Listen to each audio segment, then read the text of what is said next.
फिर हम लोग 800 साल की गुलामी में रहे। हो सकता है कि बहुत सारे हमारे ऐसे चीज़ों को नष्ट कर दिया गया हो, चुरा लिया गया हो, चूँकि ये मोक्ष की नगरी कही जाती है और यहाँ पर मृत्यु भी एक उत्सव है। महादेव चाहते होंगे कि वो उस फॉर्म में आए जबकि हम उस ट्रांसफॉर्मेशन को भी उस पुस्तक के माध्यम से देख सकें। उसी समय एक विचार आया कि क्यों ना हम काशी विश्वनाथ मंदिर पे ही एक पुस्तक पे कार्य करें। कहते हैं कि आज से 800, 900 साल, 1000 साल पहले भी बिना इनविटेशन के, बिना आमंत्रण के लाखों लोग इकट्ठा हो जाते थे। उनको लखा मेला नाम दिया गया। तो बचपन इनका स्ट्रगल में बीता, पारिवारिक समस्याएं थी। फिर इन्होंने यूपी कॉलेज से बीएससी किया, बैचलर साइंस में, क्योंकि उन दिनों ये था कि अगर मेडिकल करना है तो बीएससी करना होता था, लेकिन वो मेडिकल में नहीं गए और फिर उन्होंने दोबारा ग्रेजुएशन किया बीएचयू से फाइन आर्ट। फाइन आर्ट में ग्रेजुएशन के समय इनको अपने खर्चे भी निकालने, तो ये कार्टून बनाने से लेकर कंप्यूटर आर्ट में सक्रिय हुए, प्रसिद्धि भी मिली। नमस्कार दोस्तों, मेरे कला का सफ़र बड़ा ही रोचक रहा। ईश्वर ने रास्ते बनाते गए कि मैं उससे चलते चलते चलते चलते पतली गलियों से आज इस जगह पे खड़ा हूँ। कॉलेज में पढ़ते समय ही एक विज्ञापन एजेंसी अपनी रन की थी और मैं उसी से रिलेटेड काम कर रहा था और जो फोटोग्राफी सीखी थी वो उसका यूज़ भी पूरी तरह से कमर्शियल था। 2005 की बात है जब एक यहाँ के वरिष्ठ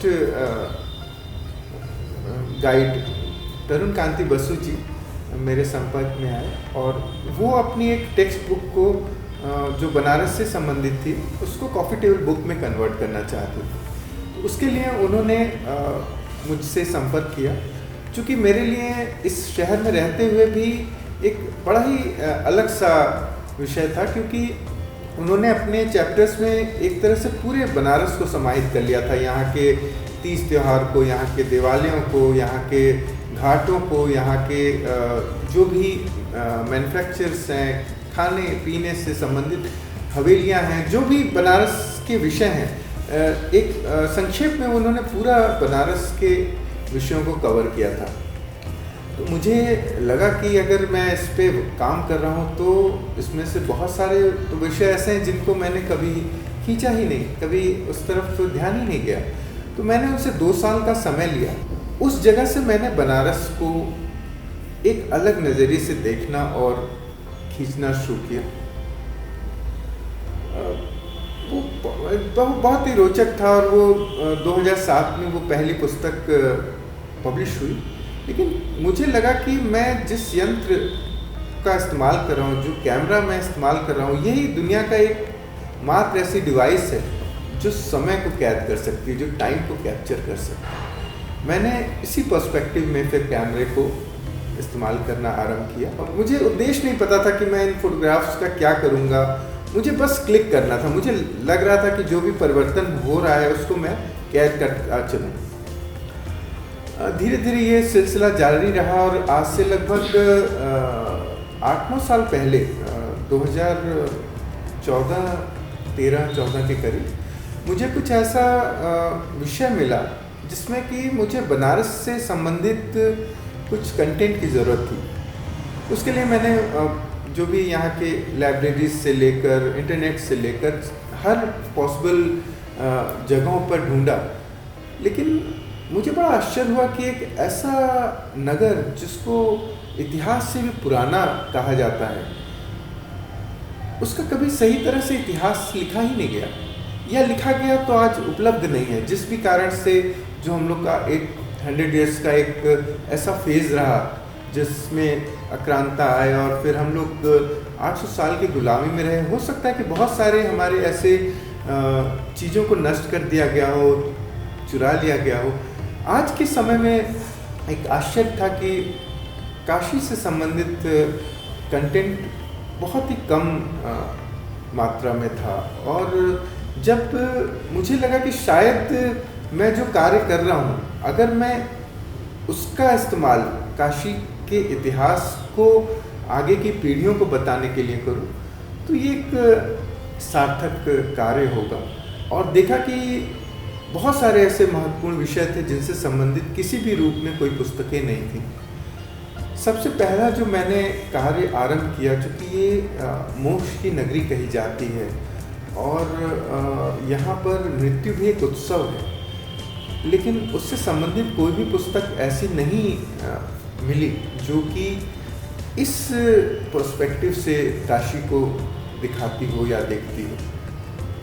तो मैंने मणिकर्णिका नाम से पहले पुस्तक पे कार्य शुरू किया और बड़ा ही सेंसिटिव सब्जेक्ट था, क्योंकि वो किसी की संवेदनाओं से जुड़ा हुआ था। मैं एक आर्टिस्ट हूँ और मेरा काम कंस्ट्रक्टिव है, सृजनात्मक है, डिस्ट्रक्टिव नहीं है। तो मुझे लगा कि ये मणिकर्णिका जैसा विषय भी मुझे उस एस्थेटिक पर्सपेक्टिव को ध्यान में रख के करना चाहिए। और जो वहाँ का एक अलग वातावरण है, वहाँ की लाइफ है, वहाँ जो भी त्योहार जो मणिकर्णिका उस क्रिमेशन वाले प्लेस पे मनाए जाते हैं, उस शमशान में मनाए जाते हैं, उनका एक जगह पे डॉक्यूमेंटेशन होना चाहिए। और मैं उस कार्य से मैंने सचित्र इतिहास के इस काम को शुरू किया। 2008 से उस पर काम कर रहा हूँ और शायद अब चूँकि वहाँ पे भी एक बड़ा सा ट्रांसफॉर्मेशन हो रहा है, शायद उसके बाद वो बुक शायद इसीलिए इतना समय से रुकी हुई थी कि शायद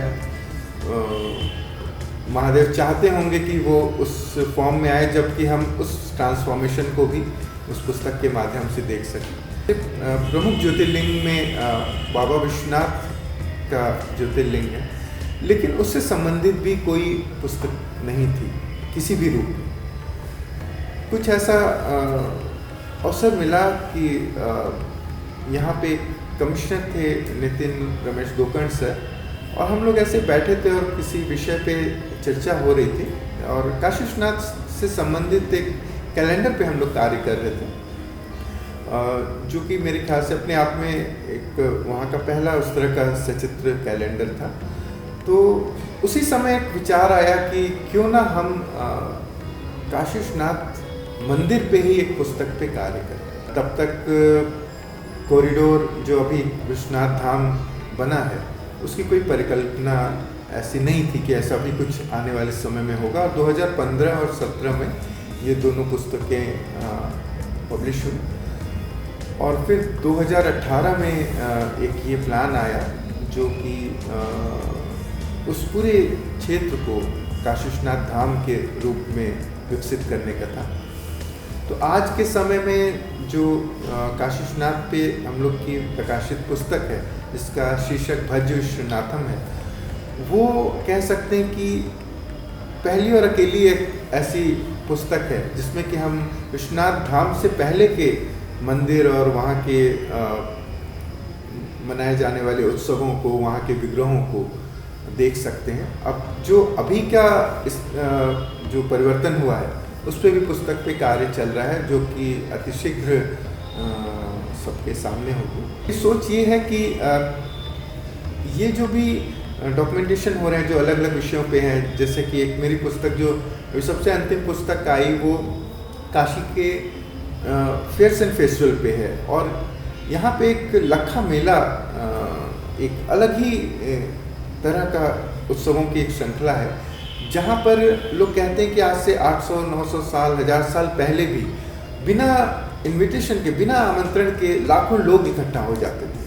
उनको लखा मेला नाम दिया गया। तो उस पुस्तक में ऐसे 12 मेलों को समाहित किया गया है और उनको तिथि के साथ उसमें दिया गया है कि अगर कोई व्यक्ति उस मंथ में या उसके आसपास काशी आने की एक योजना बना रहा है, प्लान कर रहा है, तो वो उन मेलों को अटेंड कर सके। और लगभग 7 किलोमीटर का यहाँ का एक परिधि है जो कि एक घाट 84 घाट के रूप में है, लेकिन कोई पुस्तक नहीं है जो कि इन 84 घाटों के बारे में, उनके इतिहास के बारे में, वो कैसे बने, किसने बनाए और उस पहले उसका क्या स्वरूप था, इस पे काम हो सके। तो हम लोगों ने अभी उस पर एक जागरण ग्रुप के साथ एक पुस्तक पे काम किया है। हम लोग वर्तमान में काशी रहस्य के नाम से 8 खंडों में कार्य कर रहे हैं, जिसको विश्वनाथ गोकर्ण जी पेन डाउन कर रहे हैं, लिख रहे हैं, और वो भी एक अपने आप में एक अलग संकलन है, जो कि